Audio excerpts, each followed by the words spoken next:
We can provide the best patient care possible, but also run an efficient and a profitable practice.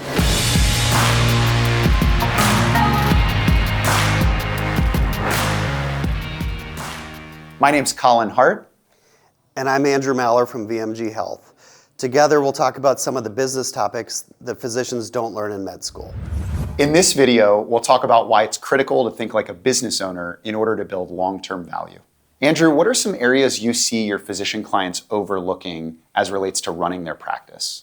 That's a good question. So one of the things that I think is just a general concept that I see out there is that there's a disconnect between running a practice, providing great patient care, having a great team, but also running a profitable and efficient practice. That those two concepts are actually separate from each other, but in the reality, both can happen at the same time. We can provide the best patient care possible, but also run an efficient and a profitable practice. And probably they go together even more so because if you're taking good care of your patients, it's going to result in more on the bottom line, right? Yeah.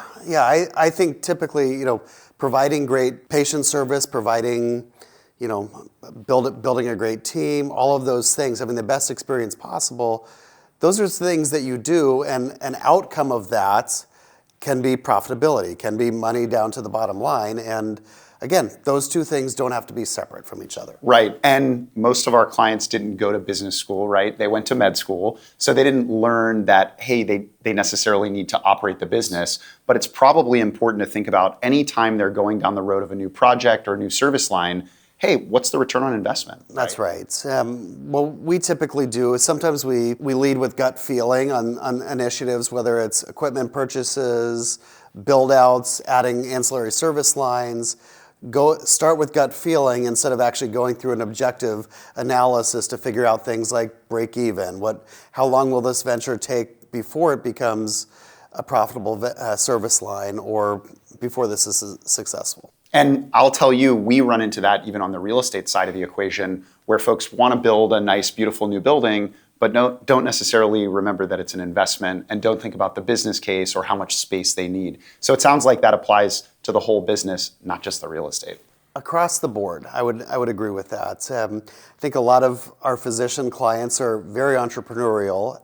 Our visionaries have fantastic ideas, but sometimes the piece between the vision and then getting to the go live date or whatever you want to call it, there's a lot that should be happening there that doesn't happen. And again, sometimes it's gut feel. We're leaning on assumptions, or maybe we heard a colleague in a different marketplace was successful with that. But success and profitability, in my mind, never happen by accident. Right. And so to really close it out, it sounds like the takeaway from this video should be that if you're going through and establishing what your practice is going to look like, you also have to think about it not only from the patient care perspective, but also from a business perspective. Yeah, it is an extremely challenging time in general to run a medical practice right now.